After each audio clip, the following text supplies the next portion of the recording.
Anyway, and now I even wonder why would he even want those tapes? What's his turn on? What's the turn on? I don't know what he's going to do with those tapes. I talked to Alice. I told her, you have. I erased all that about. Okay. I didn't need that. Well, let's talk about you. I don't want to talk about Pat and Alice. That's for them to work out ultimately. right. It's not so much a nightmare that you've walked into as you can't look at it that way. You have to look at it this way. You have to look at it as saying, I have done something for myself.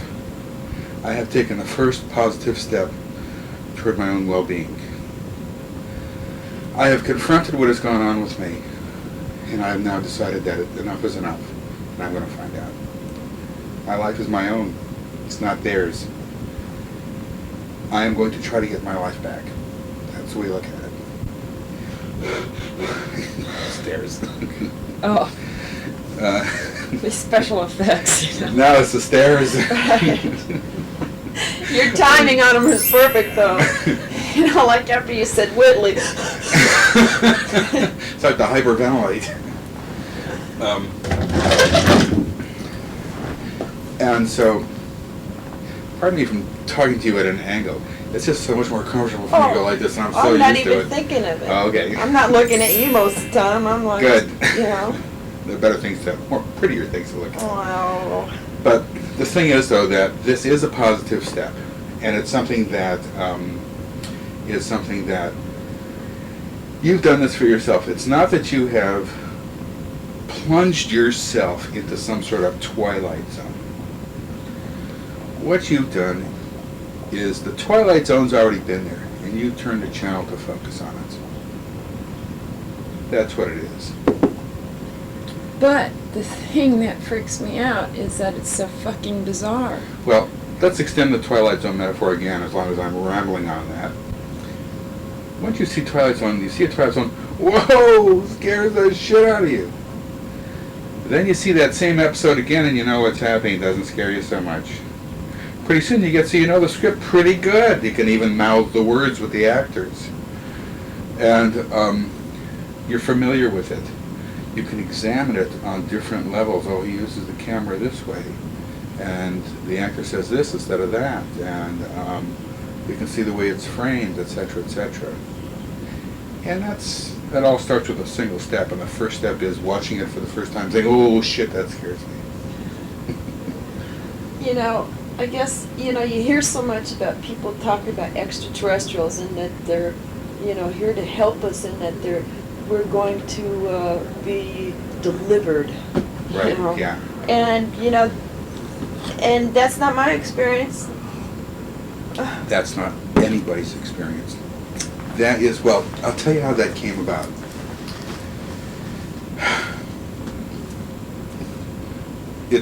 We don't really know how it came about. The easy answer is, well, it's just all the pilot shit and people doing channeling that's just internally generated. They don't know what they're saying, they don't know what they're doing, and they want it to be nice and want it to be good because basically people are good, and you can't invent a scenario where you're going to be gobbled up by space monsters. So that's the easy answer. The more complicated answer is that it is conceivable, and we don't really know this, that many of the people who have done channeling have in fact had abduction experiences, and what we found is that New Age groups, remember I said there are three main areas.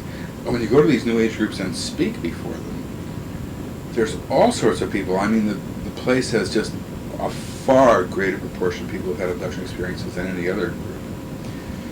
And they might have gone through things in their abduction experiences like bonding, and when they're children, it's very common for the beings to say, "Oh, here come the children. Oh, Colette, use your whole name. You are so special to us." That's what they were saying to me, remember? Yeah, they say that to children a lot. "We like you so much. Thank you for helping us. You're so nice to us," that sort of stuff. And they come away with this feeling of wonderful, happy stuff. And then they, when they, quote, channel, end quote, this happiness comes back to them, and you get the beginnings of the benevolency. Now, I don't really know. I tend to think, well, maybe that's true, but it might just be cultural, because benevolency goes way back in movies in World War II. In 1950 sci-fi movies that had to do with UFOs, and that's when they began, actually, in 1951. There were two strains in the movies. There was the extraterrestrial as benevolent, and the extraterrestrial as malevolent. By far, the most important one was the extraterrestrial as malevolent, because that's the movies. It's dramatic. You'd rather have aliens are coming and crushing Tokyo and stuff than just hanging around. I mean, you want them to do something, you know. You want to have dramatic conflict. And but the extraterrestrial as benevolent was there all the way along. Day the Earth Stood Still had the extraterrestrial as benevolent guy who came to help the human race stop atomic wars, that sort of stuff. And it was there limping along, maybe 10%, 90% being malevolent, until 1977. Then in 77, Close Encounters of the Third Kind came out, and you get this nice, kindly, benevolent. Then E.T. a few years later, sort of the extraterrestrial as stuffed animal, as toy, you know, and sort of like a friendly turtle type person. But and so that strain now the extraterrestrial as benevolent is one of the big strains, and has been. And you get all sorts of benign extraterrestrials are brought in from another planet, Starman, on and on. There's like a huge amount of movies like that, although the malevolent theme is there too. So it could be that the channelers are just picking up on The bonding. well, yeah, but the channelers might just be picking up on the two strains that they see in the culture, malevolent, benevolent. But in fact, when we deal with the reality of the situation, it's neither. It's clinical. They're not really malevolent. They're not interested in causing you pain. They're not interested in harming you. They're not interested in freaking you out or anything like that. In fact, they take great pains not to do that. But then again, there are certain things that they want, and they're going to get them. Right. So it's neutral. It's a clinical stance as opposed to warm, friendly, happy beings or But see, I don't vicious. want to go through it. Of course not. I don't want to do that. Nobody does. Nobody does. Now let me ask you a couple questions. What about your mom? Did she ever see anything unusual? Ever have an unusual experience? Is your mother a spiritual person? Very. She's into metaphysics. She's a minister of metaphysics, and since she was a teenager, went off to retreats. Why? And I don't know. And she's heavy into the Kabbalah and the Eastern teachings and the ancient wisdom teachings. And What caused her to split off from the normal course of high school students or whatever, I don't know. and then go off into metaphysics?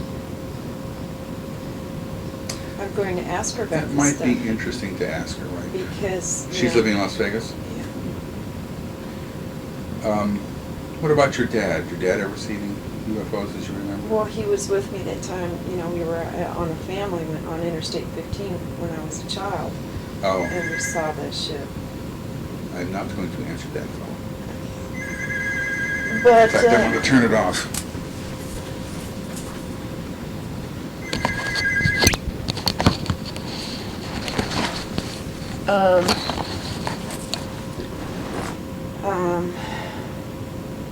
I wonder, you know, because I know that I guess they're finding out that this runs in families. You know, the ETs run in the families. Well, we can't absolutely be certain. However, you told me that you think that Colton might have had something. There are some people who it just stops. It doesn't run in families. And then again, there are some people where it does. And so we think that there's probably an increased possibility that it does in general. But we don't really have, as Hans Jigger would say, we don't have the numbers. But the thing is, though, that what you're telling me about your mom is interesting, because her life took a turn somewhere along the line. And how old is she now? 57? No, she's still pretty young. So she had you, what, at age 25 or so? 26, 27, something like And, well, she's 57, and she was in high school in the early 1950s or late 40s. She must have graduated high school about 1950. No, Before I'm sorry. She graduated at 47, maybe.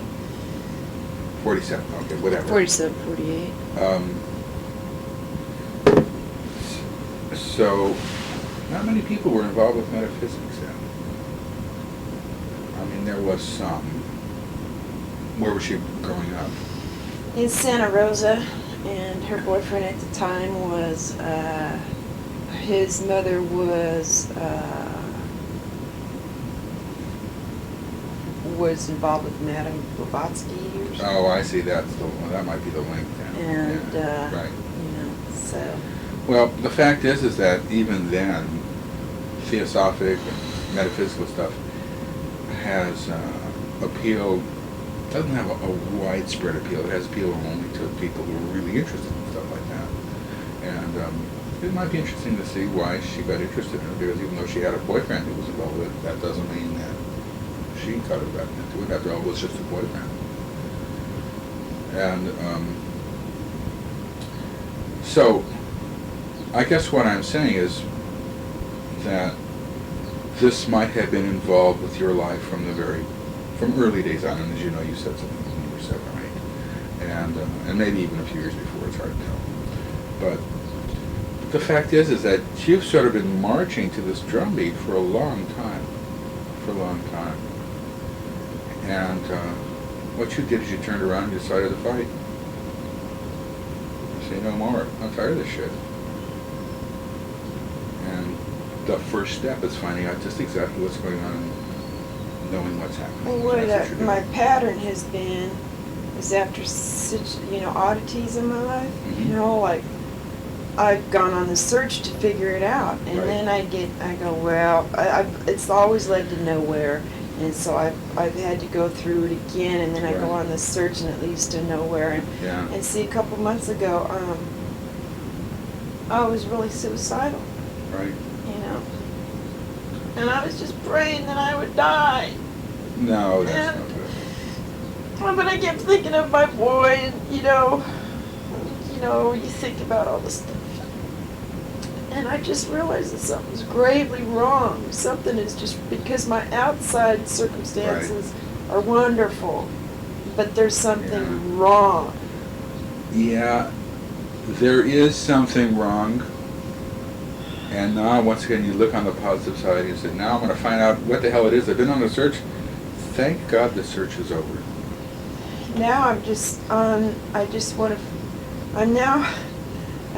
just scheming on things to find out how I might be able to stop it for me, or to help other people that might, Right now, I think you're in Plan C or Plan D. A was the effects that these events had on your life unknowingly. B was the effects that it had, the search for the answer. C is finding the answer, and D is doing something about it. Yeah, I was thinking of even finding some kind of substance that I could spray on my body, that would be tacky or something like that, or would be like, when you prepare a slide. Right. That I could put all over my body every night, so that when they pick me up with this, maybe some residue, their fingers or something would be left on me, and then when I know I've had an abduction, go somewhere and, have my skin scraped. Here's what people have thought. That's not a bad idea, but here's what people have thought. One of the things people talked about is taking a bathrobe cord, tying it to their ankle, and tying it to the bedpost, or tying it to something. I thought about that. I cannot recommend that. The preferred manner of transportation is up or closed window. Now the question is, will the bathrobe cord come with the lamp, let's just say, if you tie it around? Will that come out the window also? Will the lamp shatter against the window? Will it break your foot? All right. Supposing you tie it against the bedpost, will it rip your leg off? See, I can't guarantee that no harm will come accidentally as a result of that. Yeah, because maybe they screw up, And we do know that they do screw up, and that Murphy's Law applies throughout the universe. That we know, that they do screw up. It's not major screw-ups, but it's within their realm to make mistakes. That has happened. There's got to be something, it's like, there's got to be something I could put on my body that will, like on a, like when you prepare a slide or something. There's got to be something. I'm going to research it. Well, we don't have any evidence that there's any oil in their skin to leave it. We know that they don't have swirls and ridges on their fingers or Right. fingerprints. But we don't think that there's any oil to leave some sort of residue behind. But it's a good way to think, though. I like that idea. I mean, it's passive. Put something in their body, and then they do the rest. And anything that's unusual in your body, their attention is going to be directed toward. They're going to look at it, poke at it, and puzzle about it, and that sort of stuff. I had a woman who dyed the center of her head in a top knot white. Some sort of modeling assignment, kind of a punk look she had. I don't know what it was. And boy, they were fascinated by that. That drew their attention right off, and their analysis was that she was sick. She was probably sick or something, so her hair was turning white. I was thinking about that woman that brought in my baby. That that they were showing me. She was a long-haired blonde and wholesome looking and all this, and I'm supposed to feel real comfortable with this woman. You know what? This is my natural color now. My hair is short because 2 years ago I got very allergic to chemicals. Oh, okay. I had long blonde hair below my waist. Really? I was just thinking about that coming up. That I was a long blonde when that And you saw long blonde hair on her? Mm-hmm. That's odd. When this incident, that particular the missing 3 hours, I had long blonde hair. Oh, at the time? At that time, I had long blonde hair. Okay. So now I was thinking that's funny because I wasn't thinking of that when we were going through the regression, and I'm thinking I'm seeing this long blonde, wholesome-looking woman, and everything's fine. I'm supposed to accept her and everything. We're supposed to be buddy, and this is the kid and all. But then when you kept telling me to look at her, and I'm getting this feeling that that's not what she really looks like, but they're making me think she looks like that. Then driving down here, I was thinking about all that, and I was playing with my hair. I go, wow, my hair is starting to get some length there. I go, and I flashed that I was long hair blonde. Right. Yeah. That makes sense. Sure makes sense. Yeah. When people say that, people always say that the one who brings out the children, the child, is a female. And I used to think, well, this is just cultural. The women and children, that's the way people think. But I don't think so. Everybody says it. I mean, everybody says it. And they always say it. And I always ask them, well, how do you know it's a female? None of them can tell me any anatomical differences. All they know is that in some way they get the feeling this one's a female. But there's no anatomical differences, so when they describe it, they're describing one of these little guys, so to speak. And so when you say, oh, well, she was quite beautiful and she had long blonde hair, etc., then I begin to think, well, I don't know about that. Right. Yeah. And when you're asking if does she have breasts in it, and I'm trying to see that, and I and couldn't really see that. It was not clear, yeah. So it's like now I get that. Now I'm thinking they probably just were putting an image in my mind, something that was like I could relate to because they were taking an image from me. That's right. I was the long blonde. That sounds perfectly reasonable. Yeah. That's good. That's a good insight. Yeah. That's excellent. Perfect. I mean, I'm really good at, I know, people say, oh, Colette, you're too analytical. Just shut your mind off. But, maybe my type of mind's going to help me figure this one out for me, that some theory or formulation that I can live with it, or even help put this whole thing together so that we know it's how they work. I'm willing to just go for it because it's my life, and Absolutely. You know what bothers me is that it's happening to other people, and how is it affecting their life that they don't even know, just like me. You're lucky. I was lucky that I had a lot of conscious recall. I had a lot of conscious recall. What we have is a spectrum of recall. We have people, small percentage of people who remember everything. I mean everything. Then we have people over at this end who remember nothing, zero. Now the question is, well, how do we know that anything's happened if they don't remember anything? Well, because it's not that they don't remember everything every time, it's just that they don't remember it. Well, here's a for instance. Bud had this woman who was actually in the Army, and she was on base, and she had come to Bud and had several sessions with him before, and so she had abduction experiences.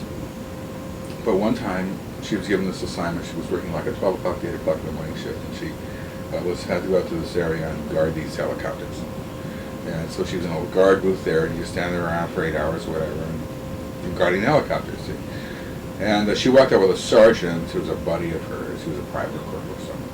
And they talked and bullshit, and then she went to her guard booth, and he went to his place, which was somewhere else.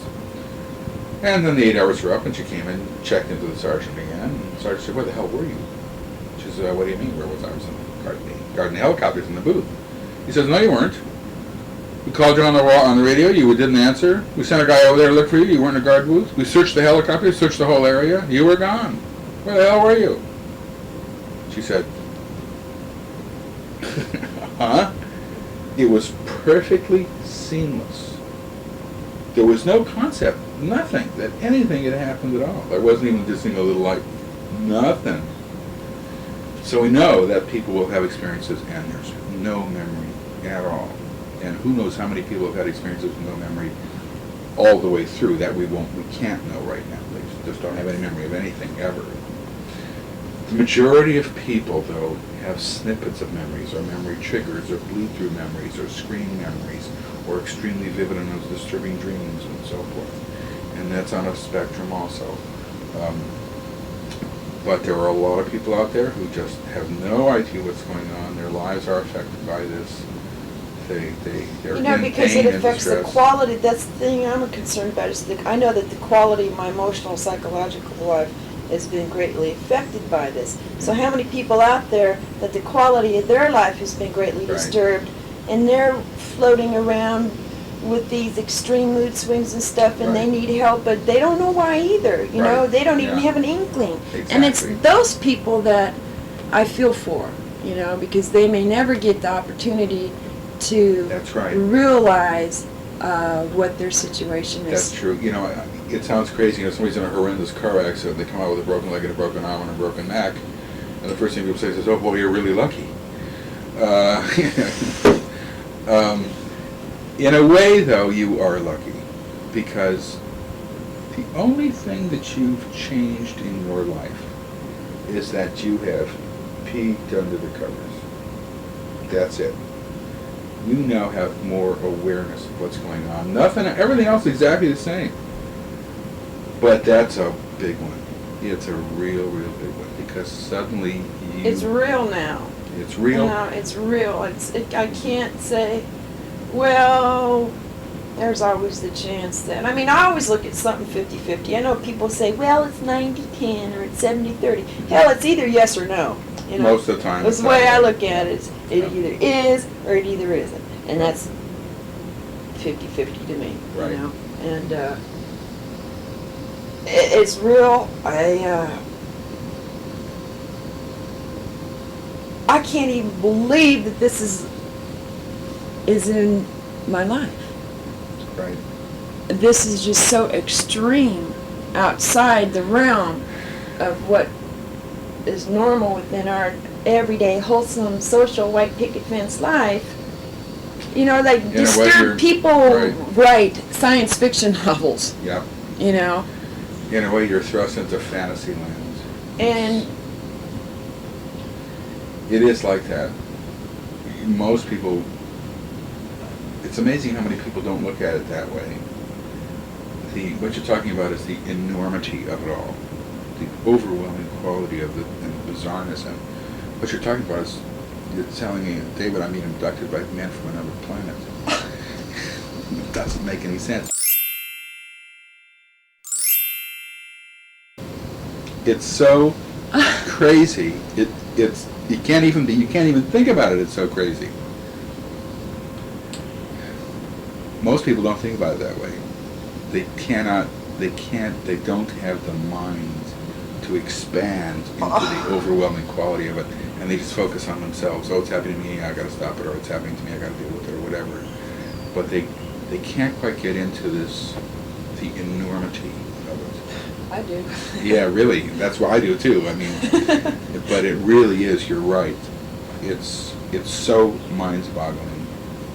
You can't even, it's hard to even grasp I mean, it. some of my friends that I used to say, I think that there's ETs up there, and somehow I'm involved with them, but, I really don't know. And they're just going, oh man, that's just wonderful. I'm so glad to be your friend. They're thinking that it's just a wonderful thing, and, and I go, yeah, I'm going to go and search and I'm going to find out because it fucks with my head. I think I'm crazy.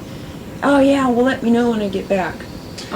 Well, there's No two way. things here. There's, You can't blame them. They just don't know. They don't know, really but they don't need to know this. I'll just say, Right. yeah, they're They're up there and something's going on. But see, I don't think I have the right to tell certain individuals what's really going on because most people aren't going to be able to handle it. I think you're going off your rocker. They're Also. just not going to be. That would They horrify will be able to them. handle it, and because they just won't believe you. It can't be believed. You're wrong. How am I How do they know it's true? going You're telling to them have it's true. a relationship in my life unless I find some nut like that?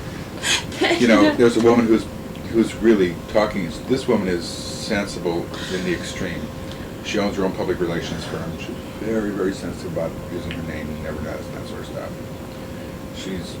She's really straight, very, very straight.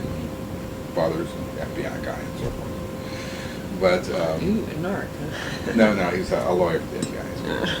But she's come to me 25 times and has had, and then she sleeps underneath the camera every night and all this other stuff. Her son has been involved, and it's a whole big deal. She says to me, when I meet somebody who says, oh yeah, aliens, oh yeah, I really believe what you're saying, oh yeah, they're here, yeah. She distrusts them right away because she knows that they don't have the information to make that determination. They can't just come to her and say, oh, I believe you, even though she's saying the truth. But she knows that where they're coming from, they're not strong-minded enough to, at least you have to be skeptical. You can't just say, oh, I believe you. It's so crazy, it's so enormous, it's so mind-boggling. You can't just say that. See, You've got to have reservations, you've got to have some sort of proof and the way so this forth, has been or confirmed to evidence, me, rather. my confirmation on this whole situation is looking at the numerous files that you have, the numerous tapes, meeting you, that the MRI or whatever, that scan. MRI. I mean, what's the chances of that? That, hey, look right here, and Alice None. going, look right here, in both different places. It's not Right, like we're going, yeah, Copying each other. right. I mean, what is that? What's the chances of that? And then, so that kind of confirmed it, Right. and this, but see, I know that to be true for me, but these other people haven't seen what I've seen. They haven't seen what you've seen, they haven't experienced what you've experienced, and they haven't led the life that you've led. And so they just don't know. They want to be friendly, they want to be kind, and they may even believe it and all the rest of that stuff. But they're not coming from a position of knowledge. So you have to be careful, and you have to say, well, I'm glad that they're offering me support. I know that they don't understand. And I know they probably won't understand even no matter what I tell them. If we have 100 people telling them the same story, then maybe they will understand, but with just me, they may not, And, but a lot of people are going to think you're nuts. I know, I'm just going to say I don't want to talk about it. Right. It's happening, but I just don't want to get Right. into it. What you do need to do, if possible, is to find somebody who will give you support, sincere I've and got genuine. Michael and Lori that are being very supportive about Okay, this and right. open-minded about Right. it. And I talked to them the other night. I was very upset, Good. and I told them, and they felt really bad for me. I mean, but they're Good. going, they're going. Now they can understand why Right. I'm doing what I'm doing. I Right. mean, it's shocked them, but they're going, well, we believe you, Colette. It's bizarre, it's out of it, but Right. hey, anything's possible. But we're really sorry that this is happening to you. I mean, so they're, we're talking Good. about all the different areas, and Well, you don't need sorrow or pity or even sympathy. What you need is just support somebody to listen to you and believe you and say, well, what and can we do about understanding it? that when I'm saying I'm hurting, don't discount the fact Right. that I'm hurting. That's right. That Exactly. this is real to me. It is, and it's important. That I'm not crazy. Right.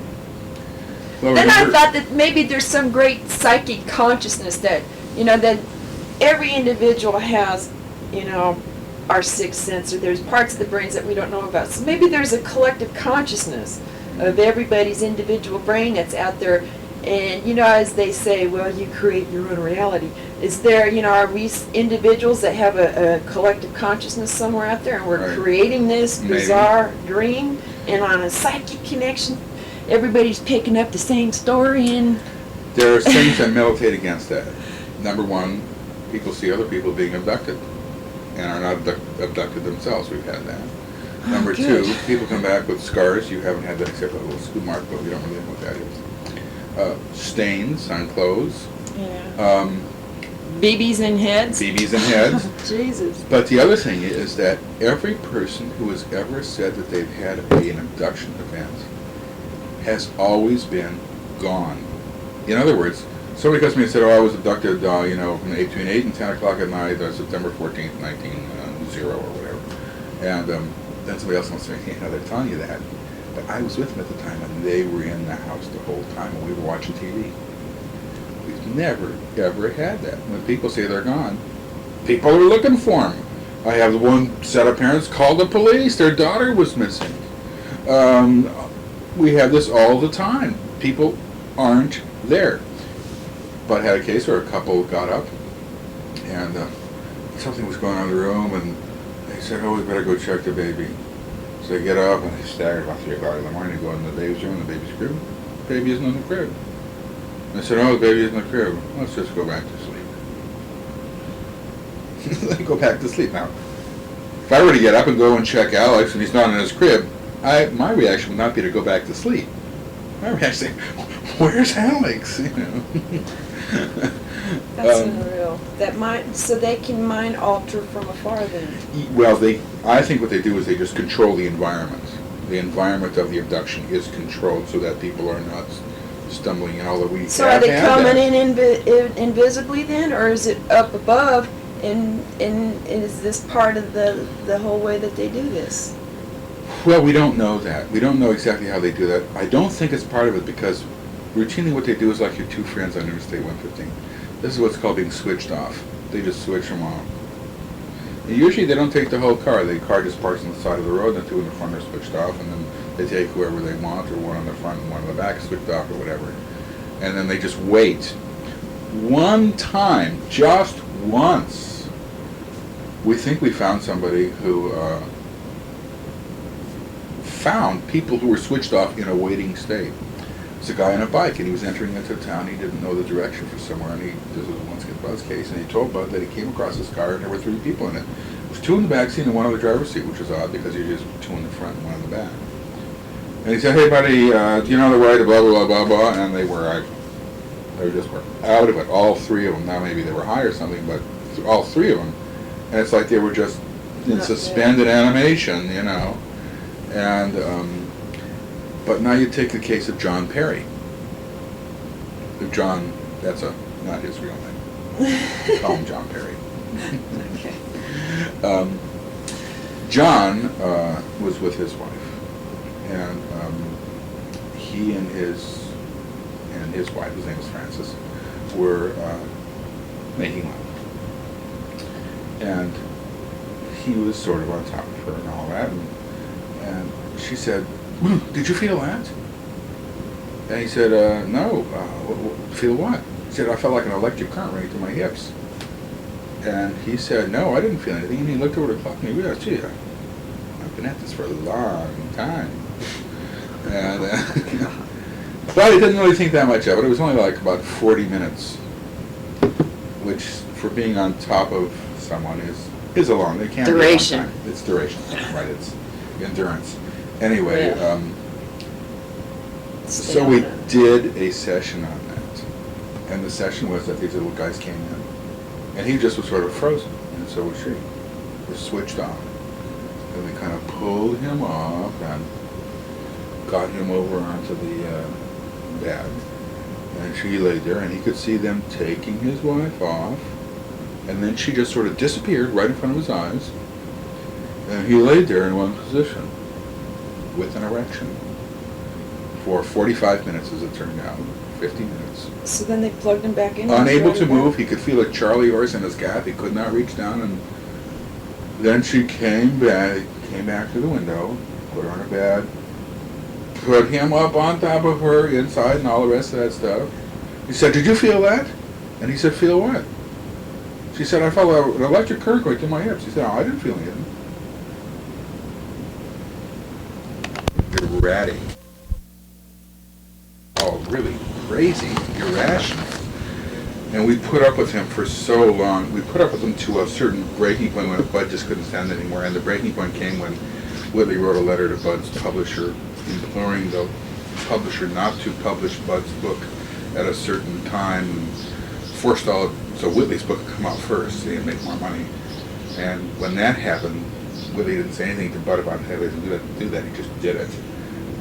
Bud just hit the ceiling, and that was the end of that relationship. But we had already put up, both of us, with huge amounts before that and after. It's Well, I think about the statements made in Bud's letter to Whitley about the little gray guys dragging him off the Egyptian airline by his penis. You know, it's like, you know, there's been some humorous sides to all this, and I can hold on to that. And but I have to say, the majority of my visit here has been overwhelming. Yep. Well, let me tell you something else. This is what's going to happen. When you start talking about this in a serious way to various people, you're going to find other people who have these experiences. There's no doubt in my mind. I mentioned to you that I've been sending out these forms to all my students, and it's running about 10%. And even if it's not 10%, it's still a huge amount. It probably is around 10%. And that's 25 million people in the United States alone, which means that no matter where you go, you're going to find people who've had these experiences, and that's been my experience, and that's been Bud's experience. And Bud's been around the country publicizing the book for the last couple of years and doing all sorts of talks here and there. And so let me just say, Colette, you are not alone, that is for sure. But you're a pioneer now. I mean, there have been 250 people who have been through Bud and I, and who know that they've had experiences and know what happened. Then there's maybe another, there's a bunch more who've been through Leo Sprinkle at the University of Wyoming, but Leo Sprinkle's a person who thinks that it's all New Age, benevolence, wonderful stuff, we're marching into the New Age, and contactees and abductees are all the same, and channeling, it's all the same, and it's going to be wonderful, and they're going to cure cancer and stop war. So that's Leo. Then there's a couple of other researchers who uncovered a case here and there and so forth. Does Shirley hang with Leo? They are of the same mind. They are of the same mind. But Leo's in Wyoming, so nobody hangs with him, it's out in Laramie.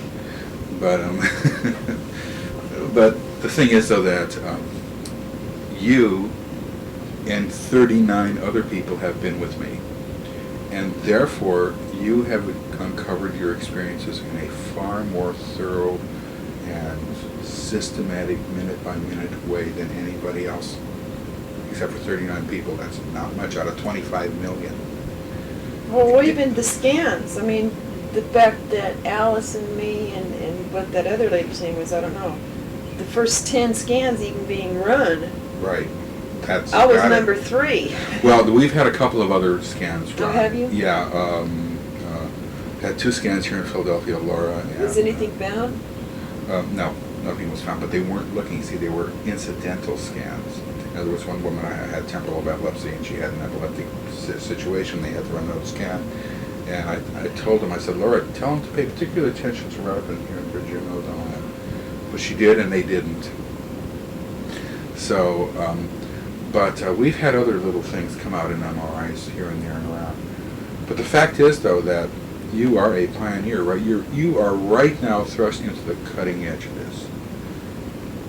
And this is extremely important for your life, and it's important for the society as a whole, obviously. For humanity. It is. I mean, it's ridiculous to talk in grandiose terms, you know. Well, I look at it That's as, right. In this particular case, that's right. to me, this is an actual alien invasion.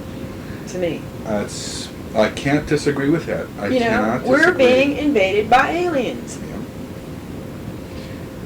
Yeah. As I said, it's not an occupation, but it is an invasion. They're not occupying, not taking over to take me to your leader and appearing on television and all But that.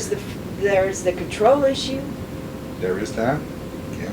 the invasive on your body, Absolutely. on your psyche, on your mental and emotional.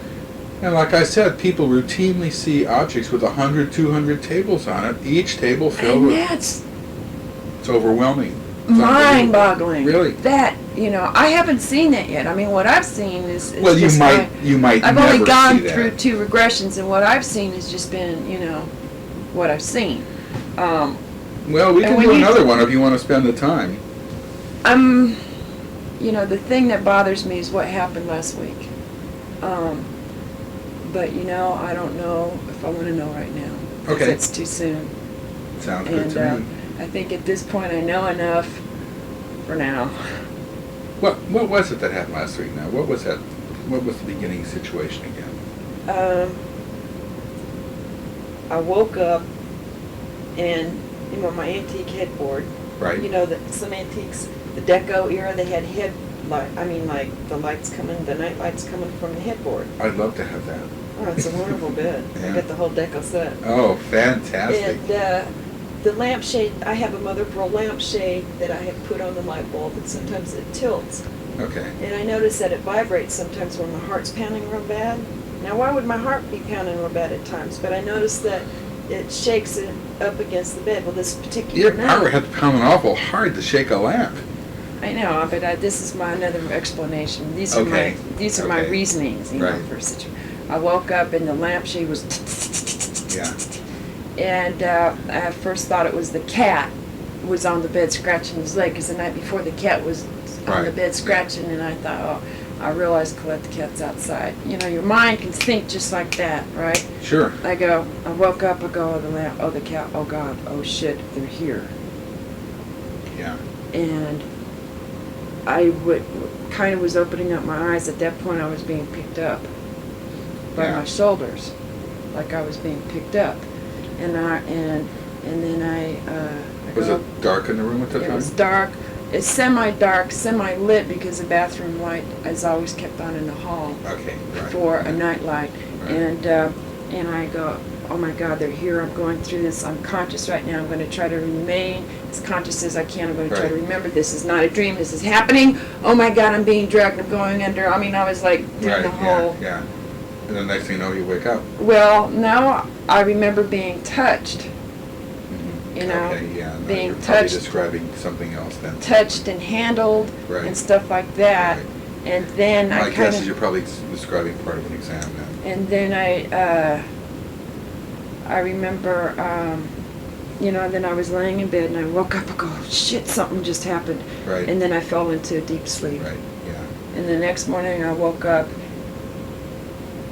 and I was horrified. I had called Pat and I was crying and I'm going, oh my God, I know that they were here last night. I know it. I was conscious, and and I went over to Michael's house and I talked to Michael. I'm going, I felt them. I can even see their hands now. And I go, this is really real. And I went through the whole thing about freaking out, Right. And that's what happened. Well, And I was nauseous the next day. well I let me had ask you this. For I'm sorry. Oh, well, for 3 days I had